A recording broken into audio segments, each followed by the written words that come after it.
उत्तर प्रदेश सरकार में कैबिनेट मंत्री जयवीर सिंह जी हमारे साथ मौजूद हैं। तमाम मुद्दे हैं जिन पर उनसे हम बात करने जा रहे हैं। सर, राहुल गांधी के लगातार बयान आ रहे हैं, कह रहे हैं आप लोगों का टाई अप हो गया चुनाव आयोग से, बेईमानी करते हैं आप लोग। अमेरिका में बयान दे रहे हैं, बाहर दे रहे हैं बयान। देखिए, मुझे लगता है हालांकि बयानबाजी राहुल जी की कोई विदेश की धरती पे भारत की गरिमा को ठेस पहुंचाने की नई नहीं है। उनकी एक आदत में है कि जब भी विदेश यात्रा में जाते हैं तो कहीं ना कहीं भारतीय लोकतंत्र को, भारत की व्यवस्थाओं को आघात और चोट पहुंचाने के लिए टिप्पणी करने का काम करते हैं। मैं समझता हूँ कि आंतरिक लोकतंत्र इतना मजबूत है देश का, बहुत सुदृढ़ है, बहुत मैच्योर है।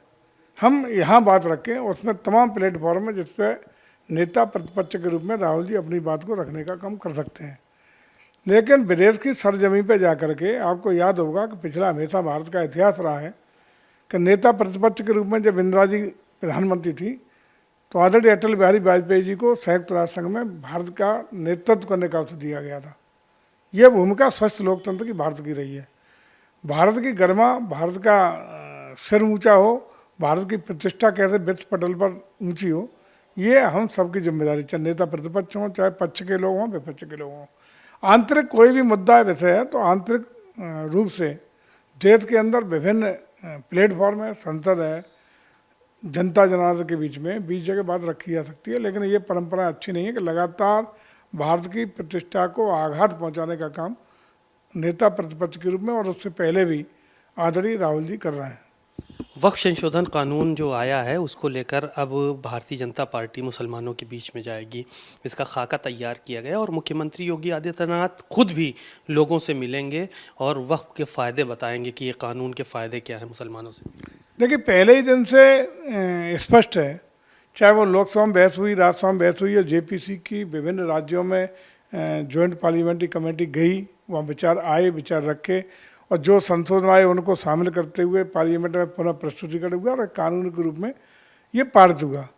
तो जितनी बहस हुए, आर्गूमेंट आए, उनसे एकदम साफ हो गया। और ख़ास रूप से जो आम मुस्लिम है वो समझ भी रहा है, केवल उन्हीं मुसलमानों को इससे परहेज है या विरोध कर रहे हैं जो कहीं न कहीं वक्फ का मिस यूटिलाइजेशन करने में, वक्फ को दुरुपयोग करने में संलिप्तता रही है। माफिया टाइप के जो मुस्लिम समाज के लोग हैं जिनका लगातार वक्फ पे कहीं ना कहीं गलत इस्तेमाल करने के आरोप रहे या वो इन्वॉल्व हैं, वही लोग विरोध कर रहे हैं। आम मुस्लिम को गुमराह करने का प्रयास शुरू कर रहे हैं और गुमराह करने के उस प्रयास को विफल करने का काम भारतीय जनता पार्टी करेगी।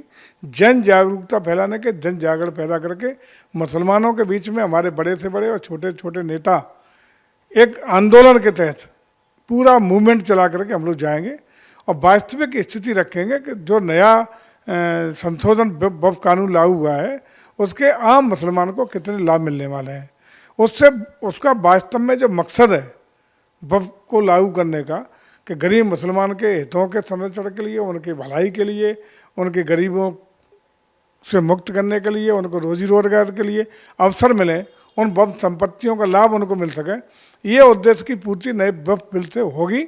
ऐसा पूरी स्थितियाँ हम लोग रखने का काम करेंगे। लेकिन मुझे लगता है देर और सवेर आप देखिएगा कि मुसलमान समाज ही कई राज्यों में, कई जगह आप देख भी रहे हैं कि वक्फ के पक्ष में तमाम मुस्लिम संगठनों ने, मुस्लिमों ने थैंक यू मोदी जी को करने की शुरुआत की है। और आप आगे देखेंगे कि जो तथाकथित माफिया हैं मुस्लिम समाज के, इनको अलग थलग करने का काम मुस्लिम समाज ही करेगा। आप लोग जोड़ने की बात कर रहे हैं, समझाने की बात कर रहे हैं। आप ही के एक विधायक हैं, वो कह रहे हैं कि ये ज़मीन सब हिंदुओं की है। क्या ये गधे पे लाद के लाए थे अरब से ये ज़मीन जो वक्फ की बता रहे हैं? जिन विधायक जी की आप बात कर रहे हैं उन विधायक जी के बारे में आए दिन आपको पता है, ऐसे एक दो लोग होते हैं, बोला गया कोई पार्टी का बयान नहीं है ना, सरकार का है। उनका निजी अपनी राय हो सकती है, उनकी राय सारे प्रदेश और देश के लोग जानते हैं कि विभिन्न इशूज पर, विभिन्न मुद्दों पर क्या रहती है और किस तरह लगातार उनकी चर्चा रहती है, सबको पता है। एक आखिरी सवाल ये था कि अखिलेश यादव ने अधिकारियों की नियुक्ति को लेकर सवाल खड़े किए थे और कहा था कि पीडीए के लोगों को नियुक्ति नहीं दी जा रही, कोई सिंह लगा होगा नाम के आगे। ये पहले से पता है हमको कि जो बड़े अफसर जिस पोस्ट पे बैठेंगे। डीजीपी का बयान आया, कहा कि नियुक्तियां शासन के निर्देश पे हो रही हैं और सभी लोगों को मौका दिया जा रहा है, भ्रामक बातों को न फैलाए विपक्षी। इस तरह का डीजीपी को बयान देना पड़ा। देखिए, मुझे लगता है अखिलेश जी आजकल इतनी हल्की बात करने लगे हैं कि उनकी बात को लोग गंभीरता से सुनना ही बंद कर दिए हैं। कहीं कोई गंभीरता दे रहे हैं, मजाक का पात्र बन के रह गए हैं। और किसी भी इशू पर, किसी मुद्दे पर बिना किसी साक्ष्य के, बिना किसी तथ्य के, बिना किसी ठोस आधार के वो ऊल जलूल बयानबाजी करते हैं। ये ताज़ा बयान जिसकी आप चर्चा कर रहे हैं उसको अगर देखें तो नंबर 1 सिंह लगना। सिंह कौन, कितने समाज हैं ये देखिए बैठे हैं। प्रेम सिंह,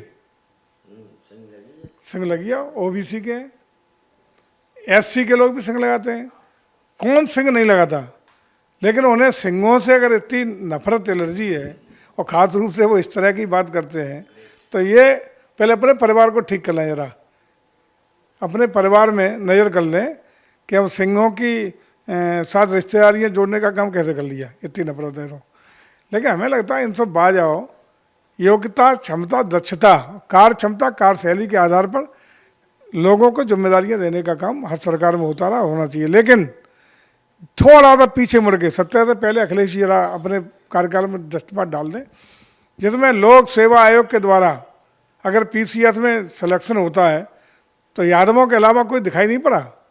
3 कोई अन्य थे, सिलेक्शन 100% यादवों का था। शर्म नहीं आती ऐसे लोगों को? अपना कार्यकाल क्या रहा है उस पर थोड़ा देखो, तब दूसरों पर उंगली उठाने का काम करो। धन्यवाद, बहुत बहुत। आपने सुना जयवीर सिंह जी को, बहुत सारी बातें उन्होंने कही। कैमरामैन अमरीश राजवंशी के साथ सीमा आप नकवी, भारत समाचार, लखनऊ।